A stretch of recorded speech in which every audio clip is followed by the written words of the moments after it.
Secret అనే టర్మ్కి definition, అలాగే profane రెండు ఒకే అర్థాలు ఉంటాయి.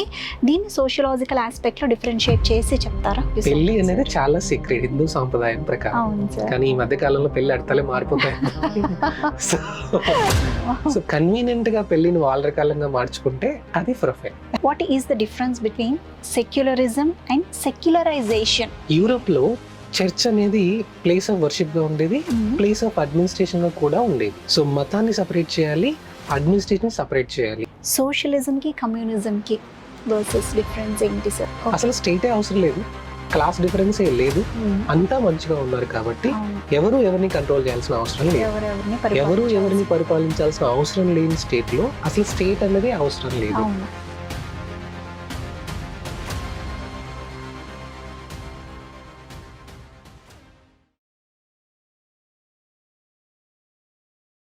Hello aspirants, welcome to Vishnu IAS Academy. Hope you are all doing well. Today we are going to do a small clarification video on sociology. Why?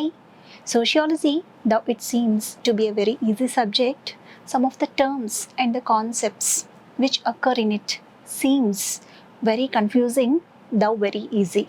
So in order to make you ease with your preparation related to some of the technical terms which sound similar but having different meanings, we are coming up with this podcast. So in this, we are going to get clarification on some of the technical terms in sociological optional by asking Vishnu Vardhan Reddy sir, who is a pro student sir for sociology optional. So without wasting any time, let's continue this podcast. So please be careful while listening to all these terms. Hope you will get a clarification with the end of this podcast. Okay. Hi sir, welcome to this podcast. So as we have said, this is a clarification podcast on sociology. So I'll be asking you some of the terms which will sound very similar but will be having slightly different meanings, so that students, they'll be highly easy for them to prepare the sociology subject, sir. So hello ma'am. Hi hello sir. dear aspirants. So in this video we are going to address the sociological terms which appears to be familiar, but a social optional student supposed to know the correct meaning of the term. Absolutely. If the student does not understand the meaning of the word correctly, he or she might lose one or two questions. Yes. So to create that awareness, we will be coming up with this particular podcast, ma'am. Sir. So after this video, students will get familiar with the basic terminology of the sociology optional. Very nice, sir. So without wasting, so now I'm Yes, asking ma'am. you two similarly sounding words in sociology. What is the difference between secularism and secularization? Yes, ma'am. So secularism and secularization చూడడానికి ఒకే రకంగా ఉన్నాయి. చాలా సార్లు sociology optional students confuse కూడా అయ్యారు. అవును sir. Secularism in Indian context means equal treatment of all the religions. Sir. In Western context, secularism అంటే ఏంటి అంటే separation of state from the religion. Europe లో చర్చ్ అనేది ప్లేస్ ఆఫ్ వర్షిప్ గా ఉండేది, ప్లేస్ ఆఫ్ అడ్మినిస్ట్రేషన్ గా కూడా ఉండేది. Okay sir. సో మతాన్ని సపరేట్ చేయాలి, అడ్మినిస్ట్రేషన్ సపరేట్ చేయాలి. So in western context secularism means separation of religion from the state. State means administration. Okay sir. In Indian context, we know, ma'am, our preamble only says secular, Yes. which means respect for all the religions. Yes. So in Indian context, we use state does not promote officially any religion. Okay sir. State is not against any religion. State is not pro for any religion. State maintains neutral status toward the religion. In fact, equal respect for all the religions. In Indian context is called as secularism. కానీ సోషియాలజీలో సిలబస్లోనే secularisation అనే పదం ఉంది madam. అవును sir. Secularisation అనే పదానికి అర్థం ఏంటి అంటే decline in the belief of the religious traditional systems in the practice of the religion because of modernisation. అంటే ఏంటి అంటే మారుతున్న పరిస్థితులను బట్టి మనం ఏదైనా వర్షిప్ చేసేటప్పుడు లేదా మతంలో కొన్ని పాటించేటప్పుడు అంతకు ముందు లాగా వాటికి అంత ఇంపార్టెన్స్ ఇవ్వట్లేదు రిలీజియన్లో. సో సింపుల్గా మనకు అర్థం కావాలి అంటే గణేష్ చతుర్థిని మన పూర్వీకులు ఎలా సెలబ్రేట్ చేసుకునేవాళ్ళు, ఎంత భక్తితో వాళ్ళు సెలబ్రేట్ చేసుకునేవాళ్ళు, ఇప్పుడు మనం ఎలా సెలబ్రేట్ చేసుకుంటున్నాం అంటే సైంటిఫిక్ డెఫినేషన్స్, సైంటిఫిక్ ఐడియాస్ కూడా ఇంక్లూడ్ చేస్తున్నాము. కానీ మతం రిలీజియస్ సెలబ్రేషన్స్ లో మనకి మన ప్రీవియస్ జనరేషన్స్ తో పోలిస్తే ఉన్న సీరియస్నెస్ కానీ ఆ ఆ భక్తి హోలీనెస్ భావాలు కానీ కానీ ఆ భక్తి భావాలు కానీ కనిపించట్లేదు. ఓకే ఆ సార్. తగ్గడాన్ని ఏమంటారు అంటే secularisation. Okay. Okay sir. Very nice. Well Yes, ma'am. Explained. అంటే థాంక్ యూ ఇంత సార్. ముందు శివరాత్రికి జాగరణ చేసేవాళ్ళు. అవును మన సార్. పూర్వీకులు, మన పేరెంట్స్ వాళ్ళు ఎలా చేసేవాళ్ళు madam?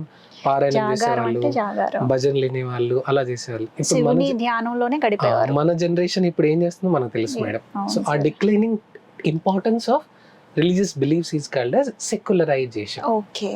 So Yes, ma'am. Decline in religious beliefs. అంత నమ్మకంగా చేయట్లేదు, అంత భక్తితో చేయట్లేదు, అంత ఇంపార్టెన్స్ తో చేయట్లేదు. Very nice sir. Yes, thank you ma'am. So much sir for this differentiation. Hope you understood guys.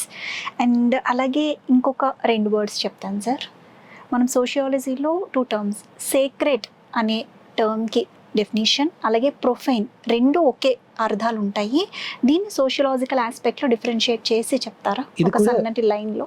Religion and society అనే చాప్టర్ లో ఈ పదాలు వస్తాయి madam. Okay sir. Sacred and profane. So మనం మతం అంటే ఏంటి అంటే కొన్ని మంచి కోడ్ ఆఫ్ కండక్ట్ ని వేరే వాళ్ళు చెప్పారు. ఒకనొక టైంలో సో దానికి కొన్ని బిలీఫ్స్ వచ్చాయి, సిస్టమ్స్ వచ్చాయి. ఓవర్ పీరియడ్ ఆఫ్ టైం అది రిలీజియస్ గా మారింది. సో ప్రతి మతంలో లేదా ప్రతి మతాన్ని ఆచరించేటప్పుడు ఏవైతే చాలా భక్తి భావాలతో హోలీ, సేక్రెడ్ అంటే పదానికి అర్థం ఏంటి అంటే madam, we feel that is auspicious. Yes.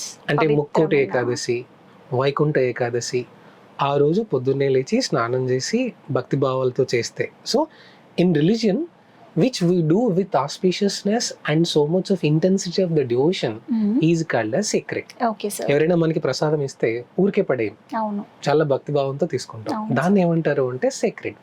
Secret feel. Profane అంటే నాట్ సో సిగ్నిఫికెంట్ అని మనం భావిస్తాం. దాన్ని ఏమంటారు అంటే ప్రొఫైన్. సో మీనింగ్ ఏంటి అంటే మేడం, మన హిందూ సంప్రదాయంలో లేదా వేరే మత సంప్రదాయంలో ఒక పర్టికులర్ ఆస్పీషియస్ డే రోజున ఆస్పీషియస్ ముహూర్తంలో మనం ప్రే చేస్తే దేవుడు మన కోరికలను తీరుస్తాడు అని నమ్ముతాం. అది సీక్రెట్. నార్మల్ గా క్యాజువల్ గా మనం గుడికి వెళ్తున్నాం, అది ప్రొఫైన్. ఓకే. ఇంటెన్సిటీ 2 ఒకేలాగా యాక్చువల్లీ యూజ్ చేయడం, ఒకేలా యూజ్ చేస్తాం. ఇట్స్ వెరీ ప్రొఫైన్ అంటే Yes, చాలా పవిత్రమైంది, విలువైనది అని అవును. చెప్పేసి. కానీ intensity of the attachment to the feeling is called as secret. Yes. Thank you so పెళ్లి మచ్ అనేది సార్. చాలా సీక్రెట్ హిందూ సాంప్రదాయం ప్రకారం. అవును సార్. కానీ ఈ మధ్య కాలంలో పెళ్లి అడతలే మారిపోతాయి. సో పెళ్లిని నిజంగానే సీరియస్ గా సాంప్రదాయ ప్రకారంగా చట్ట ప్రకారంగా ఆచరించే వాళ్ళు ఇప్పటికీ ఉన్నారు. అవును సార్. అది సీక్రెట్. ఎస్. కన్వీనియంట్ గా పెళ్లిని వాళ్ళ రకాలంగా మార్చుకుంటే అది ప్రొఫైన్. బాగా చెప్పారు సార్. ఈ ఎగ్జాంపుల్ అందరికీ అర్థం అవుతుంది. అలాగే ఇప్పుడు నెక్స్ట్ 2 కన్ఫ్యూజింగ్ టర్మ్స్ ఎక్కువగా సోషియాలజీలో వచ్చేవి. లేటెంట్ అంటే ఏంటి, మేనిఫెస్ట్ ఫంక్షన్ అంటే ఏంటి? Latent, manifest function. ఇది సోషియాలజీలో మేడం మనం యాక్చువల్గా ఏ టాపిక్ తీసుకున్నా సరే సార్ మనం ఒక పర్పస్ తో ఒక యాక్టివిటీ చేస్తున్నాం. So the intended purpose of any action is called as manifest function. Intended purpose of any action. Unintended functions of the social action is called as latent. అంటే అర్థం ఏంటి అంటే మేడం, ఎడ్యుకేషన్ పర్పస్ ఏమని అనుకుంటున్నారు? The purpose of education is to create good amount of the skills, develop a personality, character, so that the future of the children will be taken care of. Yes. So ఈ education ప్రాసెస్లో quality education లేకపోతే unintended consequence గా ఏమవుతుంది అంటే unemployment. అవును sir. Purpose of education is to develop the skills, to develop a character Yes. so that their future is secure. Yes. That's the intended purpose. Yes. That is the manifest function of education. Okay sir. Education quality సరిగా లేదనుకోండి, పేరుకు మాత్రమే certificates ఉన్నాయి అవును sir. కానీ jobs రావట్లేదు. That is the unintended function of the education. దాని intention fulfil అవ్వట్లేదు. అల్ఫిలేట్లేదు. దాన్ని Yes. ఏమంటారు అంటే latent. Okay, very nice sir. చాలా Yes, బాగా ma'am. ఎక్స్ప్లెయిన్ చేశారు. So that you know students they will get a clarity over these 2 topics Yes, also. ma'am. Sir ఇప్పుడు అలాగే మనం ఎప్పుడు ఈ తరచుగా వినే పదాలు 2 ఉంటాయి sir. Not only sociological option స్టూడెంట్సే కాదు, ఎవరైనా వినేవి 2, క్లాస్ అండ్ కాస్ట్. ఈ రెండింటి మధ్య డిఫరెన్స్, వ్యత్యాసం ఎంత ఉంది? చాలా మంచి క్వశ్చన్ మేడం. Sir. ఎందుకంటే ఇండియన్ పాలిటిక్స్ లో కానీ రిలీజియన్ లో కానీ కదా? ప్రతి ఎలక్షన్స్ టైంలో caste based equations, class based equations. అవును సార్. సో సోషియాలజికల్ పర్స్పెక్టివ్ లో క్లాస్ అనేది economic status madam. Sir class can be changed any time. Caste is a specific to India stratification based on identification by birth. Okay. Original గా caste system అనేది ఇండియాలో లేదు. మన Mhm. హిస్టరీలో చదువుతాం. Yes sir. Jati system, chaturvarna Yes. System, occupational division. Over a period of time it got transformed into caste. Yes. So caste is a identity given in India by birth to a person. Okay. And class can be achieved any time. ప్రతి క్యాస్ట్లో upper classes ఉన్నాయి, middle classes ఉన్నాయి, lower classes ఉన్నాయి. Yes మనకి OBC creamy layer, yes EWS reservation limit. అవును so మన కాన్స్టిట్యూషన్లో కూడా ఎక్కడ reservations are not provided based on caste. Yes reservations are provided based on socio economic and educational backwardness, yes which means it is class based reservation. Yes sir ప్రతి క్యాస్ట్లో upper class ఉన్నాడు, మిడిల్ క్లాస్లో ఉన్నారు, లోయర్ క్లాస్ ఉన్నారు. అవును sir సైంటిఫిక్గా ఏ కంట్రీలోనూ క్లాస్ డివిజన్స్ లేవు మేడం. కానీ వెల్త్ క్రైటీరియా ఆధారంగా upper class, middle class, lower class అనేది మనం కంపేర్ చేసుకోవడానికి వాడుతున్న పదాలు. ఓకే ఎందుకంటే సో మీతో పోల్చుకుంటే నేను అప్పర్ క్లాస్ అవ్వచ్చు, ఎస్ నేను వేరే ఫ్యామిలీతో పోల్చుకుంటే మిడిల్ క్లాస్ అవ్వచ్చు, ఓకే సార్ నేను వేరే రిచ్ ఫ్యామిలీతో పోల్చుకుంటే లోయర్ క్లాస్ అవ్వచ్చు. గవర్నమెంట్ పాలసీస్ తీసుకుని రావడానికి అందరినీ వీలైనంత వరకు ఈక్వాలిటీలో పెట్టడానికి ఎస్ మేడం, ఆర్థికంగా సామాజికంగా వెనుకబడిన అన్ని తరగతుల వాళ్ళకి సమానమైన అవకాశాలు కల్పించాలి అన్న ఉద్దేశంతో వీఆర్ ఫాలోయింగ్ దిస్ క్లాస్.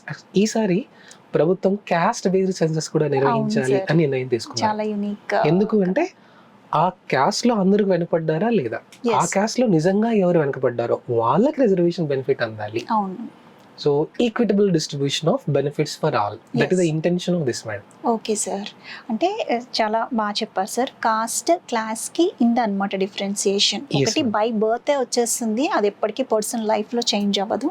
అవును, ఇంకొకటి వచ్చేసరికి పర్సన్ తను చేంజ్ చేసుకోవచ్చు, ఎప్పుడైనా చేంజ్ అవ్వచ్చు. చేంజ్ అవ్వచ్చు, ఒక చేసుకోవచ్చు ఒక వ్యక్తి పూర్ ఫ్యామిలీలో పుట్టాడు, అతని low middle class or class poor class, మార్చుకోవచ్చు, అతను హార్డ్ వర్క్ ఎఫర్ట్ ద్వారా సో ఎప్పుడైనా క్లాస్ మార్చుకోవచ్చు. ఆపర్చునిటీస్ అందరూ యూపీఎస్సీ ఎందుకు ప్రిపేర్ అవుతున్నారు అంటే they may not say the answer, but the reality is they want to improve their socio economic status. Absolutely yes sir. So because they want to bring up their class.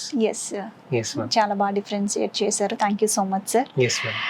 Sir అలాగే ఇంకా ఇంకొక interesting 2 words ఇవి కూడా ఎప్పుడూ తరచూ వస్తూనే ఉంటాయి. And these both words they go hand in hand వెళ్ళినట్టే కనిపిస్తాయి, but they will be clashing with each other.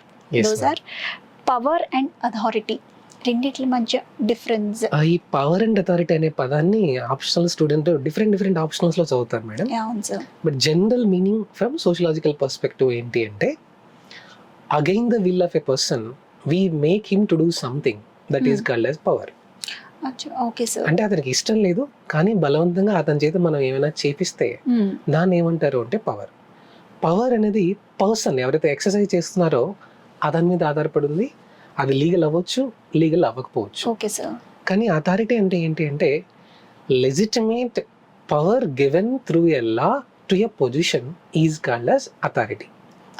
అంటే ఏంటి అంటే మేడం, పిల్లలకి ఇష్టం లేదు, బలవంతంగా వాళ్ళని సివిల్స్ జాయిన్ కోచింగ్ చేస్తున్నారు, అది పవర్.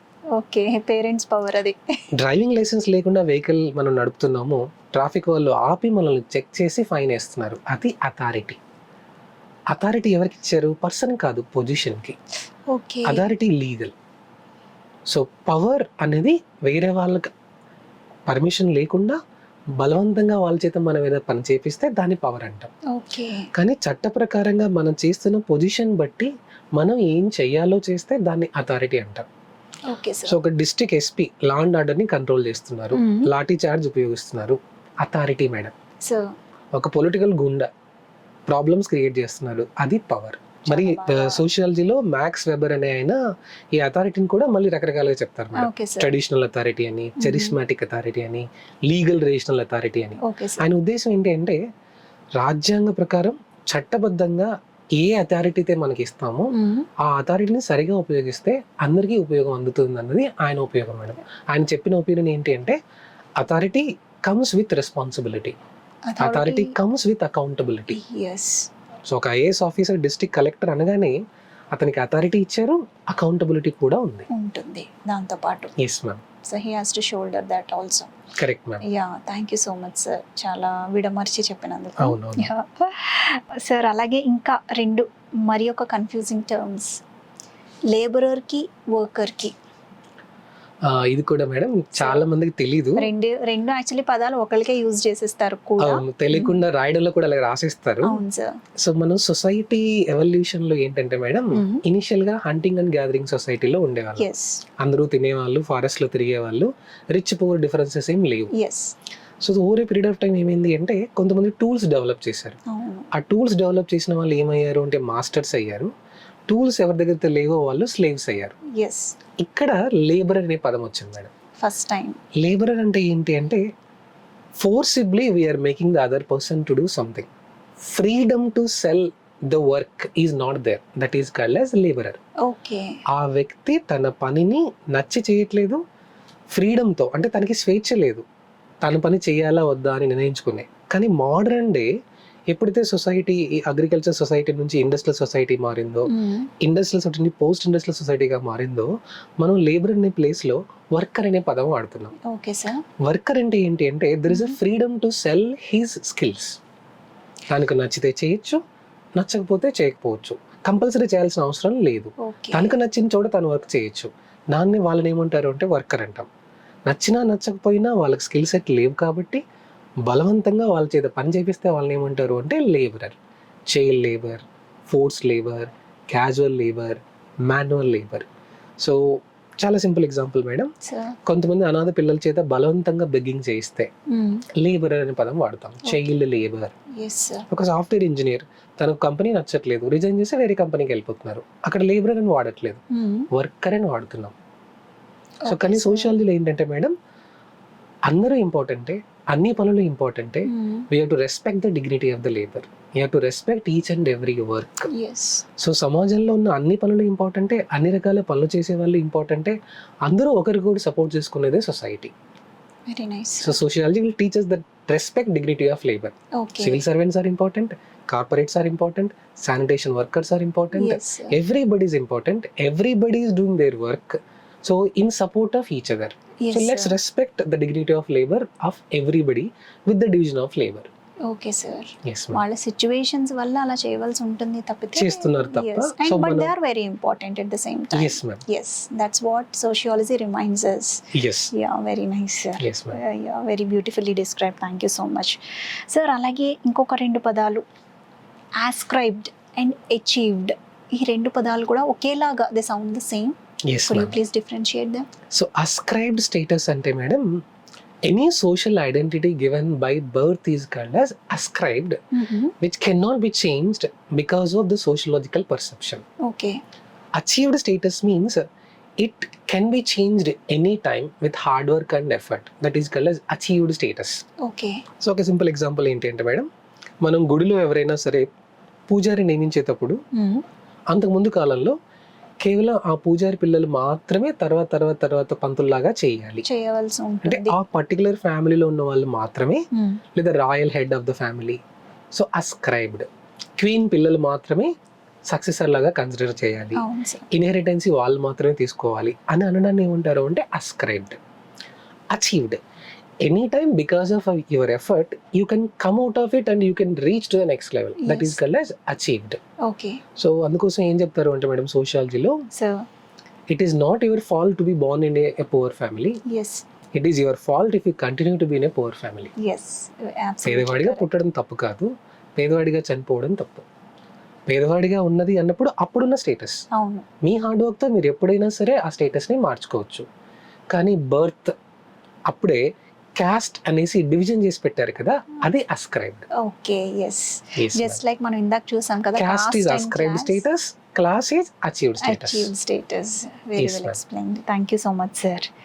సార్, అలాగే ఇప్పుడు ఇంకొక టర్మ్ మాట్లాడదాం. అదేంటంటే క్లాస్ ఇన్ ఇట్ సెల్ఫ్కి తర్వాత క్లాస్ ఫర్ ఇట్ సెల్ఫ్కి difference versus class in and Yes, class ma'am. For. ఇది కార్ల్ మార్క్స్ యొక్క హిస్టారికల్ మెటీరియలిజం అనే కాన్సెప్ట్లో కార్ల్ మార్క్స్ అని ఆయన ఏం చెప్తారు అంటే మేడం, జర్మనీలో అప్పుడున్న సామాజిక పరిస్థితులను పరిశీలించి, సో ఈ says there are only 2 classes in the world. ప్రపంచంలో ఉన్నవి రెండు కులాలు, హ్యావ్స్ అండ్ హ్యావ్ నాట్స్. ఉన్నోళ్ళు లేనోళ్ళు. ఈ ఉన్నోళ్ళు ఎప్పుడు వాళ్ళ ప్రాఫిట్ ఎక్కువ చేసుకోవాలని ట్రై చేస్తారు. సో లేని వాళ్ళు ఎందుకున్నారు లేని వాళ్ళలాగా అంటే ఉన్న వాళ్ళు దోచుకోవడం వల్ల. ఈ లేని అని ఆయన పర్స్పెక్టివ్. అక్కడ class struggle, he uses a word madam, history ఇథైటో is a class struggle between haves and have nots. చరిత్ర అంటే ఉన్నోళ్ళకి లేనోళ్ళ మధ్య జరిగే గొడవే చరిత్ర. అక్కడ క్లాస్ ఇన్ ఇట్ సెల్ఫ్ అంటే ఏంటి అంటే, ఎవరైతే ఆయన 2 పదాలు వాడతాడు మేడం, బూర్జువాయిస్ క్యాపిటలిస్ట్, ప్రొలెటేరియట్ వర్కింగ్ క్లాస్. పెట్టుబడి పెట్టిన వాళ్ళని ఏమంటారు అంటే బూర్జువాయిస్, క్యాపిటలిస్ట్ అంటారు. ఎవరైతే వర్క్ చేస్తున్నారో వాళ్ళని ఏమంటారు అంటే ప్రొలెటేరియట్, వర్కింగ్ క్లాస్ అంటారు. Okay sir. ఈ వర్క్ చేస్తున్న వాళ్ళకి వాళ్ళు మోసపోతున్నామని తెలియట్లేదు, వాళ్ళు చాలా తక్కువ వేజెస్కే పనిచేస్తున్నారు. సో ఎప్పుడైతే వాళ్ళకి వాళ్ళు మోసపోతున్నారు అని వాళ్ళు తెలుసుకోలేదో ఆ క్లాస్ స్టేటస్ని ఏమంటారు అంటే క్లాస్ ఇన్ ఇట్ సెల్ఫ్ అంటారు మేడం. వాళ్ళలో కొంతమంది దాన్ని గుర్తించి వాళ్ళకి అవేర్నెస్ క్రియేట్ చేసి వాళ్ళంతా ఒకటి చేసి వాళ్ళంతా మార్పు కోసం ప్రయత్నిద్దాము అని అనుకుంటే class for itself. When they don't realize they are being exploited, that is class in itself. When they realize they are being exploited and they want to question the exploitation, that becomes class for itself. ఈ వీటి వల్లే class for it self అనే concept వల్లే చాలా revolutions వచ్చి కదా sir, industrial revolution అనే పదం ఎప్పుడు వస్తుంది అంటే అప్పటి వరకు ఉన్న స్ట్రక్చర్ ని మనం పూర్తిగా మార్చేద్దాం ఓకే సార్ అనుకున్నప్పుడు that lead to the revolution. ఇప్పుడంటే క్లాస్ ఫర్ ఇట్ సెల్ఫ్ వాళ్ళు గుర్తించి that we are being exploited, we are not giving proper, we are not being ఇప్పుడున్న సమాజాన్ని మార్చాలి అని ఎవరైతే భావిస్తున్నారో వాళ్ళు గుర్తిస్తున్నారో, రిఫార్మర్స్ కైండ్ ఆఫ్ మార్పు తీసుకురావాలి అనుకుంటున్నారో, సో వాళ్ళు ఏమంటారు అంటే class for it self. Okay. So ఎప్పుడు మనం సమాజం చూసుకున్నట్లయితే class for it self section చాలా తక్కువ ఉంటుంది, అవ్వడానికి టైం పడుతుంది madam. Education, awareness, civil rights ఇవన్నీ. సో అంటే ఏంటి అంటే ఒకనొక స్టేజ్ దాటిన తర్వాత ఎక్స్ప్లాయిట్ చేయబడుతున్న వాళ్ళల్లో మార్పు వస్తుంది, ప్రశ్నించడం మొదలు పెడతారు. ఆ ప్రశ్నించ నుంచి వచ్చే విప్లవాన్నే సమాజంలో మార్పులకు దారితీస్తుంది. సో దాన్ని మనకి Karl Marx ancient society, feudal society, capitalist society, socialist society, communist society, ఈ అన్ని సొసైటీస్లో మార్పు దేనివల్ల అంటే క్లాస్ ఫర్ ఇట్ సెల్ఫ్ వల్ల. ఈ క్లాస్ ఇన్ ఇట్ సెల్ఫ్ని ప్రభావితం చేసి క్లాస్ ఫర్ ఇట్ సెల్ఫ్గా మార్చే వాళ్ళే intellectuals. That's what very nice terms are intellectuals. Thank you sir, thank you so much, very well explained. తర్వాత నెక్స్ట్ ఇంకా టర్మ్ వచ్చేసరికి సోషలిజంకి కమ్యూనిజంకి వర్సెస్ డిఫరెన్స్ ఏంటి సార్? చాలా ఎక్కువగా వింటూ ఉంటాం, యూపీఎస్సీ మెయిన్ సిలబస్ లో కూడా ఉంటుంది కదా, మనం యాక్చువల్గా ప్రియాంబుల్ కూడా చదువుతాం. So we people of India solemnly resolve ourselves అనేసి. అంటే ఎకనామిక్ పర్స్పెక్టివ్ లో చెప్తాను, ప్లస్ సోషలాజికల్ పర్స్పెక్టివ్ లో చెప్తాను మేడం. ఎకనామిక్ మోడల్ సిస్టంలో మనం సోషలిస్టిక్ ఎకానమీ అని చెప్తే ఏంటి అంటే majority of the resources are under control of the government, role of the government is maximum, role of the private is limited, profit is not the motto of the state, welfare is the motto of the state. ఈ economic system ఏమంటారు అంటే socialistic economic system అంటారు. ఇది economic model బట్టి madam. కానీ Karl Marx అనే ఆయన ideology ప్రకారం, ఆయన చెప్పిన దాని ప్రకారం సోషలిస్టిక్ సొసైటీ అంటే ఏంటి, కమ్యూనిస్ట్ సొసైటీ అంటే ఏంటి అంటే ఆయన అబ్జర్వ్ చేసిన ప్రకారం ప్రస్తుతం మనం క్యాపిటలిస్ట్ సొసైటీలో ఉన్నాం. క్యాపిటలిస్ట్ సొసైటీలో అంటే ఏంటంటే two classes are there, bourgeoisie and proletariat. So అంటే ఏంటి అంటే పెట్టుబడిదారులు, వర్క్ చేస్తున్న కూలీలు, శ్రామికులు. ఆయన ఏం చెప్తున్నారు అంటే ఈ ఎవరెవరైతే ఎక్స్ప్లాయిట్ చేయబడుతున్నారో ఆ కూలీలంతా, ఆ శ్రామికులంతా, కార్మికులంతా ఒక గుంపుగా ఏర్పడితే దాన్ని ఏమంటారు అంటే పోలరైజేషన్ ఆఫ్ ద క్లాసెస్. మనం ఇందాక చెప్పినట్లు class in itself is getting transformed into class for itself. వాళ్ళు రెవల్యూషన్ ద్వారా ప్రైవేట్ ప్రాపర్టీని లేకుండా ప్రైవేట్ ప్రాపర్టీని అంతా వాళ్ళ స్వాధీనం తీసుకుని dictatorship of proletariat, no private property, collective ownership of the resources establish చేసి సొసైటీలో క్లాస్ని లేకుండా చేస్తే దాన్ని ఏమంటారు అంటే socialistic society according to Karl Marx. ఆయన అక్కడే ఆపట్లేదు మేడం. నెక్స్ట్ లెవెల్ ఈ సోషలిస్టిక్ సొసైటీ నుంచి కమ్యూనిస్ట్ సొసైటీ ఎప్పుడవుతుంది అంటే అందరూ రిచ్, డిఫరెన్సెస్ ఏం లేవు. ఎందుకు లేవు అంటే క్లాసెస్ లేవు, ప్రైవేట్ ఓనర్షిప్ లేదు, నీ ప్రాపర్టీ లేదు, నా ప్రాపర్టీ లేదు, అంతా మన రిసోర్సెస్ అని భావించినప్పుడు each one is working according to their capacity, they are taking according to their need. ఎవరిని ఎవరు కంట్రోల్ చేయాల్సిన అవసరం లేదు, అందరూ మంచివాళ్ళు. సో కాబట్టి వాళ్ళను వాళ్ళు పరిపాలించుకోవడానికి స్టేట్ అనేది కూడా అవసరం లేదు. State withers away. The society in which state withers away, there is no need for the state. Where we'll establish a egalitarian society, idealistic society, that is called as communist society according to Karl Marx. Okay, very nice. ఇప్పుడు మనం capitalist సొసైటీలో ఉన్నాం. అవును. Class in it self నుంచి class for it self అవుతుంది. వాళ్ళు dictatorship of ప్రొలెటేరియట్, private property అంతా వాళ్ళ స్వాధీనంలోకి తీసుకుంటారు. రిచ్ పువర్ అనే డిఫరెన్సెస్ ఉండవు. అవును. రిచ్ పువర్ డిఫరెన్సెస్ లేకుండా, క్లాస్ లేకుండా ఉండే సొసైటీ సోషలిస్టిక్ సొసైటీ. ఓకే. అక్కడ నుంచి నెక్స్ట్ లెవెల్ కమ్యూనిస్ట్ సొసైటీ. అసలు స్టేటే అవసరం లేదు, క్లాస్ డిఫరెన్సే లేదు, అంతా మంచిగా ఉన్నారు కాబట్టి అవును. ఎవరు ఎవరిని కంట్రోల్ చేయాల్సిన అవసరం లేదు. ఎవరు ఎవరిని పరిపాలించాల్సిన అవసరం లేని స్టేట్ లో అసలు స్టేట్ అనేది అవసరం లేదు. అవును. స్టేట్ విదర్స్ అవే. సో మనం ఇది కార్ల్ మార్క్స్ యొక్క idealistic socialism and communism madam. చాలా చోట్ల మనం కమ్యూనిస్ట్ ఐడియాలజీ, సోషలిస్ట్ ఐడియాలజీ వాడుతున్నాం, కానీ నిజంగా కార్ల్ మార్క్స్ చెప్పిన దాని ప్రకారం సోషలిజం, కార్ల్ మార్క్స్ చెప్పిన దాని ప్రకారం కమ్యూనిజం నిజ జీవితంలో జరగట్లేదు. కానీ ఆ ఐడియాలజీ వాళ్ళకు అనుకూలంగా మార్చుకొని రకరకాల ఐడియాలజీస్ వచ్చాయి. మావోయిజం అని, నక్సలిజం అని, ఎక్స్ట్రీమిజం అని. బట్ వీటన్నిటికీ రూట్ ఎవరు అంటే కనుక కార్ల్ మార్క్స్ అని ఆయన చెప్పిన socialism and communism madam. Very nice sir, thank you so much. బాగా క్లారిటీ వచ్చి ఉంటుంది స్టూడెంట్స్కి పాటికి. సార్ ఇంకా లాస్ట్ వచ్చేసరికి ఇంకొక 2 టర్మ్స్ చెప్తాను సార్. ఫంక్షనలిస్ట్ వర్సెస్ కాన్ఫ్లిక్ట్, దీనికి కూడా డిఫరెన్స్ చెప్పండి సార్ స్టూడెంట్స్కి. అంటే సమాజాన్ని అబ్జర్వ్ చేసేటప్పుడు ఆ సమాజంలో ఉన్న ఏ అంశాన్నైనా సరే సార్ పాజిటివ్ దృక్పథంతో చూసే వాళ్ళని ఏమంటారు అంటే ఫంక్షనలిస్ట్ అంటారు మేడం. Okay sir. ఇది మంచిది, ఇది సమాజానికి కావాలి అనుకుంటే ఫంక్షనలిస్ట్ అంటారు. సమాజంలో ఉన్న ఏ ఫినామినన్ అయినా సరే దాన్ని నెగటివ్ పర్స్పెక్టివ్ చూస్తే వాళ్ళు ఏమంటారు అంటే conflict perspective. Okay sir. So simple example ఏంటి అంటే madam, so Mahatma Gandhi opinion on caste, doctor B R Ambedkar opinion on the caste. Absolutely. So ఒకరేమో క్యాస్ట్ మంచిదే, కానీ క్యాస్ట్ సిస్టంలో కొన్ని చెడు లక్షణాలు ఉన్నాయి, వాటిని తీసేయాలి. కానీ క్యాస్ట్ వల్ల సమాజంలో ఒకరికొకరు కోఆపరేషన్ కోసం పనిచేస్తున్నాము, ఫంక్షనలిస్ట్. కాన్ఫ్లిక్ట్ లేదు, క్యాస్ట్ అనే సిస్టమ్ వల్ల కొంతమంది ఎక్స్ప్లాయిట్ చేయబడుతున్నారు. So functionalist are those people who are looking at the society from a positive perspective. వాళ్ళ ప్రకారం సొసైటీలో సిస్టమ్స్లో మార్పులు వస్తూ ఉంటాయి మారుతున్న పరిస్థితులకు అనుకూలంగా. కాన్ఫ్లిక్ట్ అనే వాళ్ళు అంటే ఏంటి అంటే ఆ సమాజంలో ఉన్న ఏ అంశాన్నైనా సరే ఇద్దరు వ్యక్తులు, ఇద్దరు సంఘాలు, ఇద్దరు ఐడియాలజికల్ డిఫరెన్సెస్ నుంచి చూస్తే వాళ్ళు ఏమంటారు అంటే కాన్ఫ్లిక్ట్ పర్స్పెక్టివ్. మనకు అర్థమయ్యే భాషలో ఏంటి అంటే మేడం, అర్బనైజేషన్ మంచిదా కాదా? అర్బనైజేషన్ మంచిదే సార్, ఎందుకంటే ఎంప్లాయ్మెంట్ ఆపర్చునిటీస్ పెరుగుతాయి, స్టాండర్డ్ ఆఫ్ లివింగ్ పెరుగుతుంది, ఎకనామిక్ గ్రోత్ ఇంక్రీజ్ అవుతుంది, జీడిపి పెరుగుతుంది అని సపోర్ట్ చేసే వాళ్ళు ఎవరు అంటే ఫంక్షనలిస్ట్. ఒక వర్గం వాళ్ళు ఫంక్షనలిస్ట్. అర్బనైజేషన్లో చాలా ప్రాబ్లమ్స్ వస్తున్నాయి, సో స్లమ్స్ ఉన్నాయి, సో అర్బన్ ఫ్లడ్స్ ఉన్నాయి, పొల్యూషన్ ఎక్కువ అవుతుంది.